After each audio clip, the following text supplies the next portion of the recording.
मत मारो चाची, मुझसे गलती हो गई। आज तेरी गलती की वजह से हम लोगों को खाना नहीं मिला। छोड़ दे तारा बिटिया को, अभी इसकी उम्र ही क्या है। गलती से सब्जी में नमक ही तो ज्यादा गिरा था। आज तो तुझे मेरे हाथ से भगवान भी नहीं बचा सकते।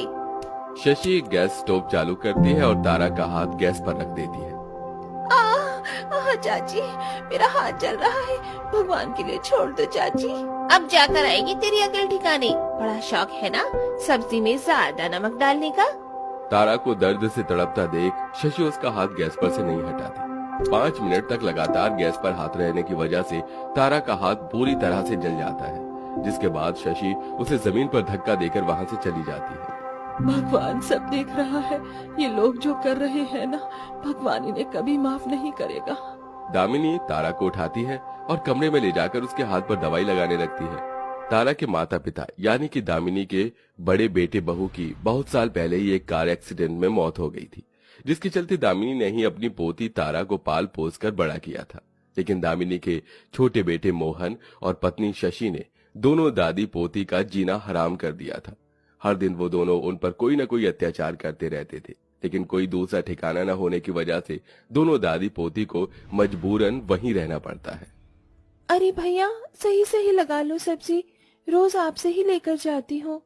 तारा मंडी से सब्जी लेकर घर लौट रही होती है कि तभी तारा को कड़ी धूप में बैठी एक गाय दिखाई देती है, जिसे देखकर तारा उसके पास जाती है। ये क्या, तुम्हें देखने से तो लग रहा है तुमने कई दिनों से कुछ नहीं खाया है, काफी कमजोर भी लग रही हो। मेरे पास तुम्हें खिलाने के लिए इन सब्जियों के अलावा कुछ भी नहीं है। तारा उस गाय को अपनी सब्जी की थैली में से पालक निकाल कर खिला देती है और उसके सिर पर हाथ फिराकर वहां से चली जाती है। लेकिन वो गाय तारा का पीछा करने लगती है। तारा जैसे ही अपने घर के बाहर पहुंचती है तो देखती है कि वो गाय उसका पीछा करते हुए उसके घर तक आ गई है। अरे ये क्या, तुम तो मेरे पीछे आ गई। देखो मेरे पास अब तुम्हें देने के लिए कुछ भी नहीं है। तारा की बात सुन वो आवाज निकालकर पूंछ हिलाती है। लगता है तुम्हें मेरे साथ रहना है, लेकिन तुम मेरे साथ नहीं रह सकती। इस घर में मैं और मेरी दादी इतनी मुश्किल से रह रहे हैं, हम तुम्हें यहाँ कैसे रखेंगे। तारा इतना बोल ही रही होती है कि तभी उसकी चाची आती है। अरे ओ करमचली, कहाँ रह गई थी? सब्जी लेने के लिए गई थी या फिर बनाने के लिए? और ये गाय क्या यहाँ कर रही है? क्या तू इसको लेकर आई है? नहीं नहीं चाची, ये तो मेरे पीछे अपने आप आ गई, मैं इसे लेकर नहीं आई। दिखने में तो ये हट्टी कट्टी लग रही है। एक काम कर, इसे घर के आंगन में बांध दे, इसका दूध बेचकर हम लोग बहुत पैसे कमा सकते हैं।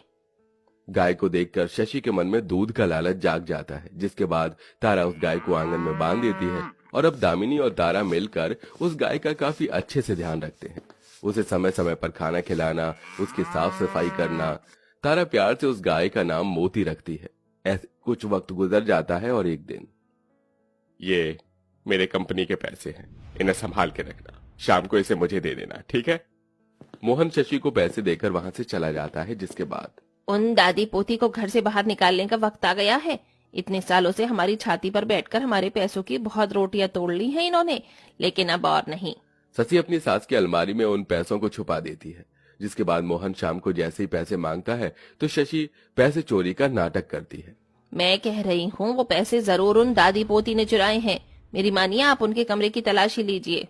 मोहन जैसे ही दामिनी के कमरे की तलाशी लेता है तो उसे अलमारी से पैसे मिल जाते हैं। मैं तो सोच भी नहीं सकता था कि आप इतनी गिरी हुई हरकत करेंगी। नहीं मोहन बेटा, मैंने ये चोरी नहीं की, ये झूठा इल्जाम लगाया जा रहा है हम पर। हाँ चाचा, दादी ये चोरी नहीं कर सकती। चुप कर तू, बड़ी आई दादी की बच्ची। और आप खड़े खड़े क्या देख रहे हैं? इतना सब कुछ होने के बाद भी आप इन दोनों को घर में रखेंगे?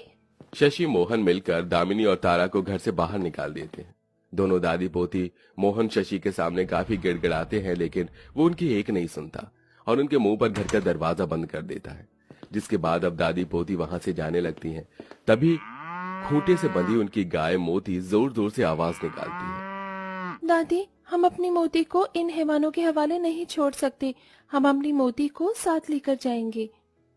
दोनों दादी पोती मोती को लेकर वहां से निकल जाती हैं। काफी दूर चलने के बाद उन्हें एक टूटी हुई छोटी सी झोपड़ी दिखाई देती है, जिसे देख वो उस झोपड़ी के अंदर जाती हैं और उसकी साफ सफाई कर वहीं पर रहने लगती हैं।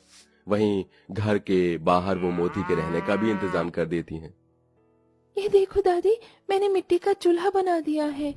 चूल्हा तो तूने बना दिया बिटिया, लेकिन इस पर पकाने के लिए भी तो कुछ होना चाहिए। घर में कुछ भी खाने के लिए नहीं है और ना ही हाथ में एक पैसा है। सोच रही हूँ बाहर जाकर कुछ काम ढूंढूं। दादी आप अकेले नहीं जाएंगी, मैं भी आपके साथ चलती हूँ। दोनों दादी पोती मिलकर काम ढूंढेंगे। तारा दामिनी काम की तलाश में निकल जाती हैं। दोनों दादी पोती को सड़कों पर झाड़ू लगाने का काम मिल जाता है और उसी से ही वो अपने साथ अपनी गाय मोती का भी पेट पालती हैं। ये लो मोती, आज घर में सिर्फ 3 ही रोटी बनी है। एक दादी ने खा ली, एक तुम खा लो और एक मैं खा लूंगी। एक दिन देखना, मैं तुम्हें सिर्फ ये सूखी रोटी नहीं बल्कि अच्छा अच्छा खाना खिलाऊंगी, फिर तुम जल्द ही दूध देने लग जाओगी। तारा के लिए मोती एक बहन की तरह हो गई थी, जिससे वो दिन रात बातें करती और अपने सारे दुखों के बारे में उसे बताकर उसके सामने रोती। ऐसे ही कुछ दिन गुजर जाते हैं। दामिनी हमेशा की तरह सड़क पर झाड़ू लगा रही होती है कि तभी एक तेज रफ्तार में गाड़ी आती है जो दामिनी को ठोकर मारकर चली जाती है, जिससे दामिनी काफी ज्यादा घायल हो जाती है। आसपास मौजूद लोग उसे घर लेकर जाते हैं और अस्पताल से डॉक्टर को भी बुला लेते हैं। डॉक्टर, मेरी दादी ठीक तो हो जाएंगी ना? हाँ, लेकिन पूरी तरह नहीं। चलने फिरने में तकलीफ होगी इन्हें, और फिर ये पता नहीं कब तक रहे आपके साथ। बस ये दवाई देते रहिए।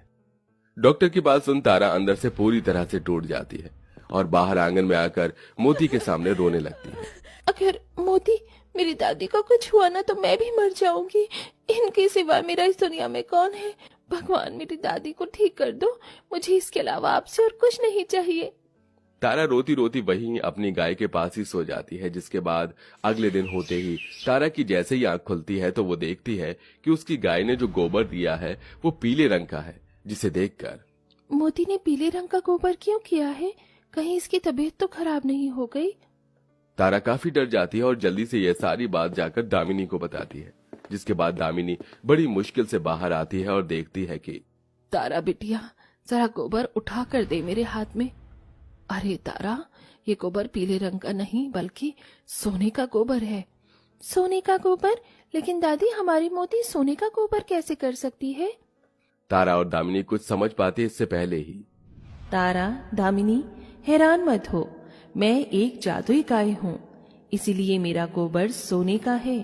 तुम लोगों ने मेरा काफी ख्याल रखा, मुझे प्यार दिया, खाना खिलाया, इसीलिए आज जब तुम तकलीफ में हो तो मैं तुम्हारी मदद करना चाहती हूँ। लेकिन कैसे? मेरे गोबर के साथ साथ मेरा दूध भी सोने का है।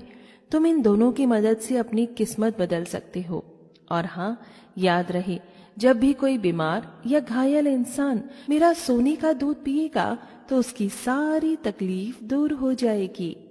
अब मोती सोने का दूध देना शुरू कर देती है, जिसे देख तारा जल्दी से घर में जाती है और एक बर्तन में सोने का दूध भरकर अपनी दादी को दे देती है। दामिनी जैसे ही दूध को पीती है तो पूरी तरह से बिल्कुल ठीक हो जाती है। मेरी बच्ची देख, मैं बिल्कुल ठीक हो गई। मोती, तुम्हारा बहुत बहुत शुक्रिया, हम तुम्हारा एहसान कभी नहीं भूलेंगे। अब दोनों दादी पोती उस सोने के गोबर से चीज बनाती हैं और उसे सुखाकर उन चीजों को सुनार की दुकान पर ले जाकर बेच देती हैं, जिससे उन्हें काफी पैसे मिलते हैं। वहीं गाय के सुनहरे दूध से वो अब लाचार, घायल और बीमार लोगों की मदद करती हैं। आप लोगों का बहुत बहुत शुक्रिया। आपके इस सोने के दूध की मदद से मेरा पोता जो कई महीनों से बीमार था पूरी तरह से ठीक हो गया। मेरे पति भी अपने पैरों पर खड़े हो पा रहे हैं, जो 2 साल से बिस्तर से हिल भी नहीं पा रहे थे। हम आपका एहसान कैसे चुकाएंगे? बिना पैसों के दादी पोती लोगों की इसी तरह से मदद किया करती थी। दूसरी तरफ शशि और मोहन ने जो भी दामिनी और तारा के साथ किया था उन्हें उनकी सजा मिलती है। मोहन का सारा कारोबार ठप पड़ जाता है और दोनों पति पत्नी सड़क पर आ जाते हैं। वहीं दूसरी तरफ दामिनी और तारा बेसहारा और लाचारी गायों के लिए एक बड़ी सी गौशाला खोलते हैं और उनकी काफी अच्छे से सेवा करते हैं।